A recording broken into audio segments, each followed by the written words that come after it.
absuelto de culpa. Finalmente se dispuso que se procederá a deliberar la emisión de la sentencia.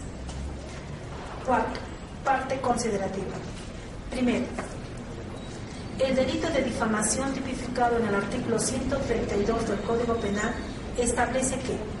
el que ante varias personas reunidas o separadas, pero de manera que pueda difundirse la noticia, atribuye a una persona un hecho, una cualidad o una conducta que pueda perjudicar su honor o reputación, será reprimido con pena privativa de libertad no mayor de 2 años y con 30 a 120 días multa. En ese orden de ideas, la difamación es la comunicación a una o más personas con ánimo de dañar. Es una acusación que se hace a otra persona, física o moral, de un hecho cierto o falso, determinado o indeterminado, que pueda causar o cause a ésta una afectación a su honor, dignidad o reputación y se perpetra en forma agravada, cuando el presunto hecho punible se comete a través de la prensa, que puede ser la radio, la televisión, la prensa escrita u otro medio de comunicación social masivo. Es necesario mencionar que propagación de la información debe relevar una potencialidad suficiente para que el directo agraviado pueda ser menoscabado en su honor o reputación. Nuestro ordenamiento penal sustantivo precisa que la comisión de los delitos contra el honor requiere la concurrencia del dolo, reflejada en la tipicidad subjetiva, que es la actitud consciente y voluntaria del sujeto activo para dañar el buen nombre de la persona contra quien dirige su accionar. El honor es un bien jurídico que protege la norma penal y tiene rango constitucional, pues así lo precisa el artículo 2, inciso 7 de la Carta Magna, al indicar que toda persona tiene derecho al honor y a la buena reputación. La tipicidad subjetiva requiere necesariamente del dolo,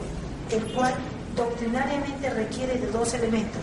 el cognoscitivo, referido al conocimiento que debe haber tenido el autor para obrar y realizar el acto delictivo, y el elemento volitivo, referido a la voluntad de la gente para desarrollar dicha conducta, concretada como ánimos difamandi, injuriandi o de deshonrar. La acusación y el auto de admisión a juicio oral tienen como base legal lo dispuesto por el tercer parágrafo del artículo 132 del Código Penal, que describe en el tipo base de su primer párrafo que comete delito contra el honor en la modalidad de difamación el que ante varias personas reunidas o separadas, pero de manera que pueda difundirse la noticia, atribuye a una persona un hecho, una cualidad o una conducta que pueda perjudicar su honor o reputación. Estableciendo, tercero, si el delito se comete por medio del libro, la prensa u otro medio de comunicación social, la pena será privativa de libertad no menor de 1 ni mayor de 3 años y de 120 a 365 días multa. Segundo, respecto de los hechos denunciados con el contenido físico del periódico El Sol del 24 de septiembre del 2009, está debidamente probada la existencia de la sección denominada el Tuculricu, con el título "Con decir la verdad no ofendo ni miento". Subtítulo: "Sí recibió $26,000 de coima", donde textualmente dice: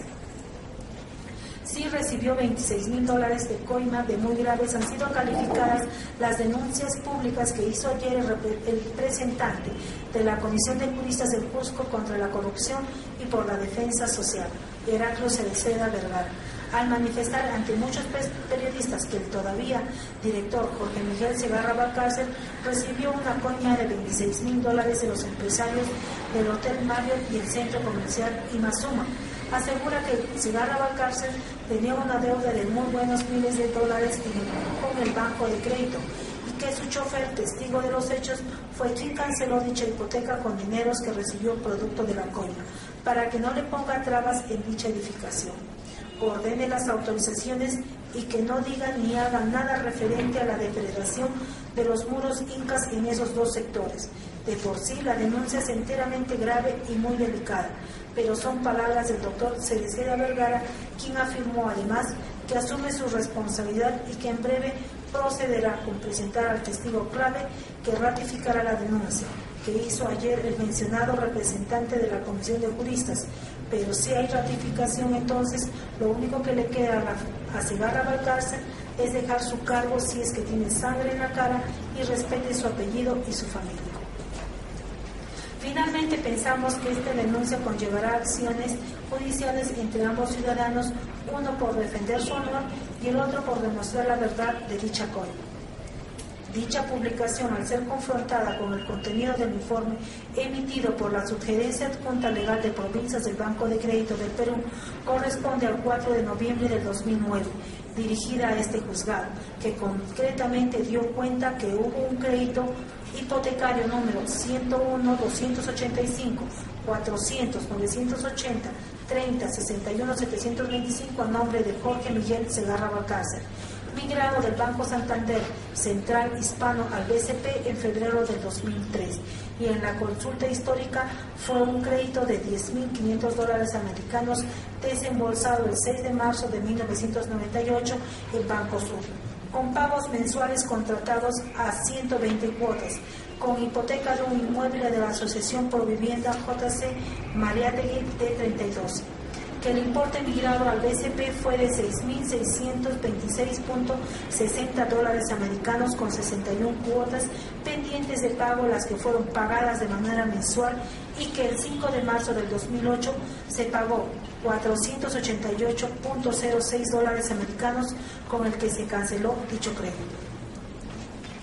Esta documental, corroborada con la declaración testimonial del chofer del INC, señor Valerio Leoncio Romero Díaz, quien declaró no haber recibido ni ido a pagar ninguna deuda por $26.000 americanos, hacen que efectivamente esté acreditado con certeza que el contenido de la publicación en la columna El Tucurrículo del diario El Sol del Cusco del 24 de septiembre del 2009 sea totalmente falsa. Esta conclusión es reafirmada por la testimonial del contador público Raúl Eduardo Prado Tizoco, quien también afirmó que, siendo el encargado de contabilizar los ingresos del querellante como director del INC y profesor universitario, sabe y le consta que no hubo ningún ingreso extraordinario de dicho dinero a dichos meses y años. Además, es relevante resaltar que, estando el contenido de la publicación en controversia, también está acreditado que vulnera el honor del querellante, quien ha acreditado de manera referencial su honorabilidad, reputación y reconocimiento académico, así como social, con los documentos oralizados de su hoja de vida. Reconocimientos y condecoraciones que, si bien obran en copias simples, sin embargo se los toma en cuenta en base al principio de la sana crítica atribuido por lo dispuesto en el inciso 2 del artículo 396 del nuevo Código Procesal Penal. Pero además,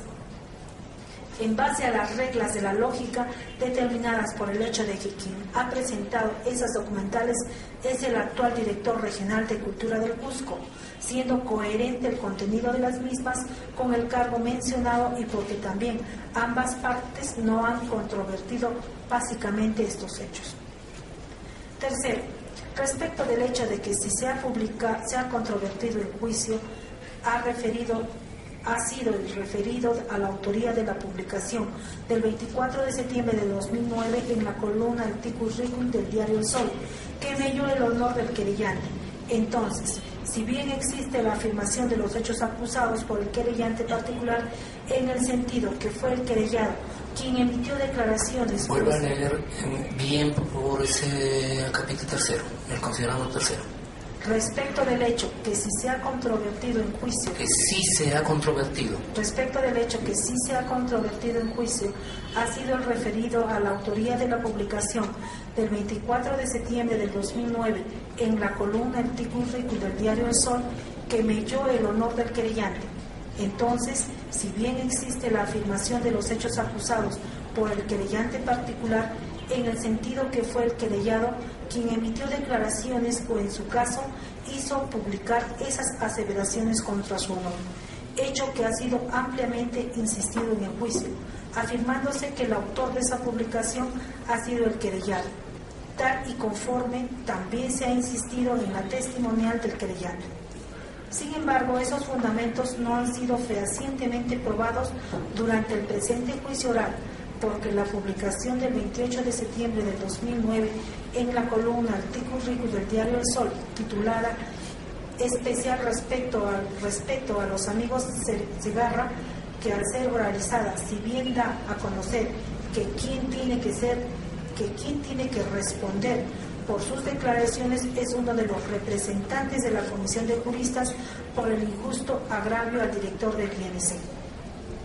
Sin embargo, en ese texto oralizado, además de no hacerse mención al nombre del querellado, es necesario destacar que el propio columnista en su testimonial no aclaró nada al respecto y, por el contrario, afirmó que se basó en otras afirmaciones, mas no en la entrevista o el dicho directo del querellado, sino por referencias, de tal manera que la declaración que el director del diario El Sol, que también ha referido que no vio lo que se publicó el 24 de septiembre del 2009, que tampoco dio entrevista alguna, en tanto es solo un testigo referencial.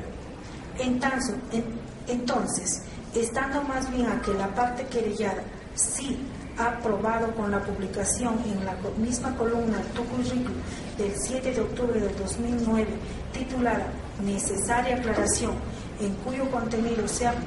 publicitado que el querellante asegura en su carta notarial que en ningún momento manifestó que el director del INC, arquitecto Jorge Segarra Valcárcel, había recibido una putra o coima de miles de dólares de ciertos empresarios para pagar sus deudas y que, entre otros, nunca se pronunció contra el arquitecto Segarra Valcárcel, de quien tiene el mejor de los conceptos, afirmando el columnista que con esa nota piensa que el tema está totalmente aclarado,